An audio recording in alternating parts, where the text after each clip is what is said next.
After massive Iranian missile strikes on Israel, combat alert was raised across all branches of the United States military. Air Force units, Marine Corps, fighter squadrons, all received the signal for combat readiness. The order went out immediately. Everything starts moving at once. Marines were transported from their barracks to the airfield by bus. Upon arrival, they began loading into a C-17 Globemaster III waiting on the tarmac with its rear ramp down. At the same time, cargo handlers were bringing in additional equipment on forklifts and flatbed carts. Portable generators, ammunition crates, communications gear, medical supplies. Everything was strapped down inside the cargo bay alongside the Marines. This aircraft was scheduled to make one stop at another military base to pick up more personnel and equipment before heading to the Middle East with a full load. Rear ramp down. At the same time, cargo handlers were bringing in additional equipment on forklifts and flatbed carts. Portable generators, ammunition crates, communications gear, medical supplies. Everything was strapped down inside the cargo bay alongside the Marines.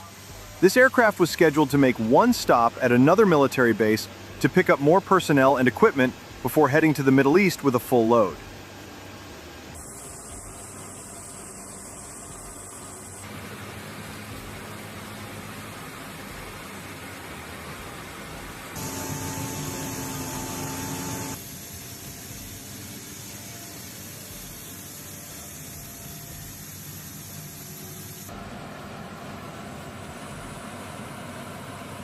At a nearby base, several more C-17s were already being loaded.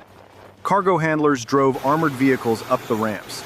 Tactical buggies, armored trucks, MRAPs, and other combat vehicles.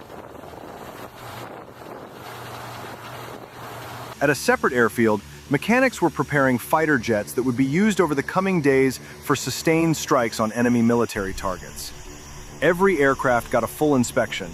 Avionics checked, radar systems tested, wiring and electronics gone over panel by panel. Missiles and guided bombs were loaded onto the pylons. Engine covers were removed, intakes inspected, fuel systems checked. These fighters needed to be in perfect condition for continuous combat sorties over the next several days. Meanwhile, at another location on the base, soldiers were in the hangar going through their personal gear. They packed their duffel bags and rucksacks with everything they would need for an indefinite deployment. Uniforms, boots, hygiene kits, personal items, all packed and ready. These soldiers were not going on a short rotation. They were being sent to a military base in the Middle East for an unknown period of time. Nobody had a return date. At dusk, the order came to prepare for boarding. The soldiers formed up in columns outside the hangar and began marching toward their assigned aircraft.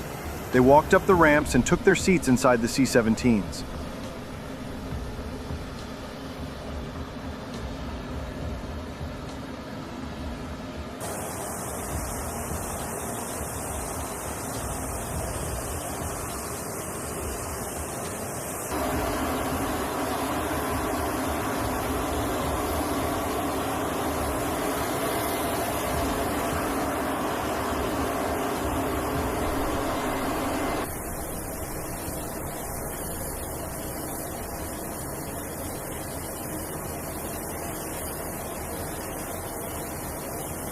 Loadmasters did final checks on cargo and head counts.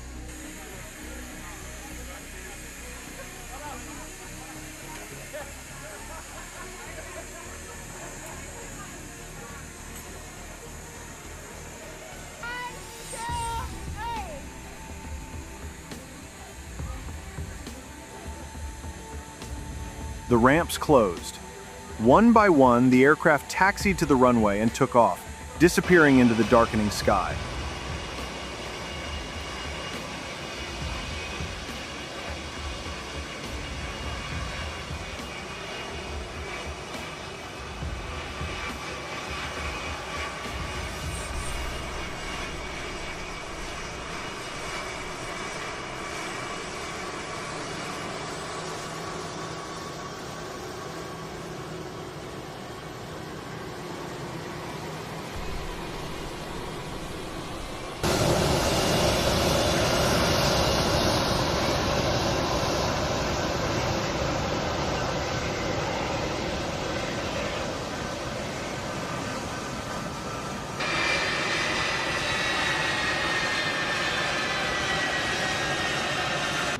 Upon arrival in the Middle East, the C-17s landed and the unloading began immediately.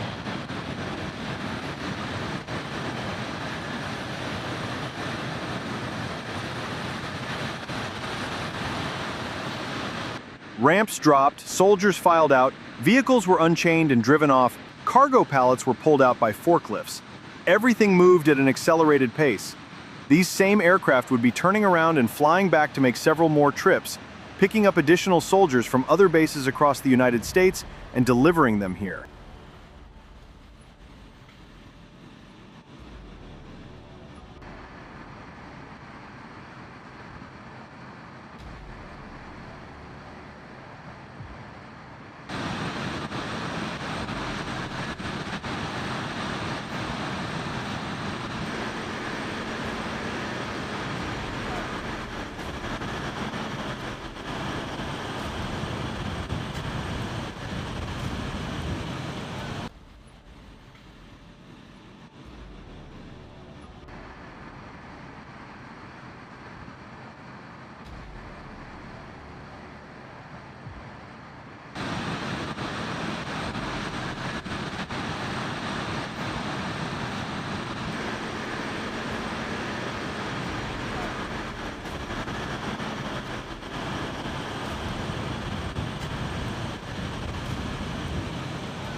For the soldiers stepping off the ramp and onto the tarmac, this base in the Middle East was now home for as long as the operation required. No set timeline, no return date on the calendar. They grabbed their bags, followed the directions from base personnel, and headed toward their assigned quarters.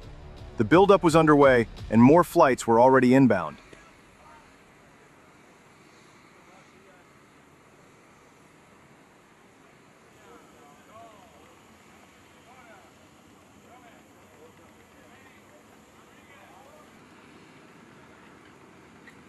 On the airfield, the maintenance crews work around the clock, preparing fighters for combat sorties. The aircraft are parked in rows on the apron, some under open sky, some pulled into hardened shelters. Fuel trucks pull up alongside each aircraft. A mechanic connects the single-point refueling nozzle to the port on the fuselage and starts pumping JP-8 kerosene into the tanks. The fuel flow is monitored on the truck's gauge panel. Once the tanks read full, the hose is disconnected, the cap is sealed, and the truck moves to the next jet. Weapons teams bring ordnance on loading carts. Air-to-air missiles are lifted onto the wingtip rails and locked into place. Guided bombs are mounted on the underwing pylons using hoists. Each weapon is connected to the aircraft's electronics. The wiring harness is plugged in, the data link confirmed, the arming pins inserted with red flags hanging from them. The pins stay in until the aircraft is ready to taxi. Every weapon gets a visual inspection after mounting. The team checks the mounting lugs, the release mechanism, and the alignment on the pylon. The process repeats for every fighter on the line. One aircraft after another goes through the same sequence: fuel, weapons, airframe, avionics, flight controls, engines.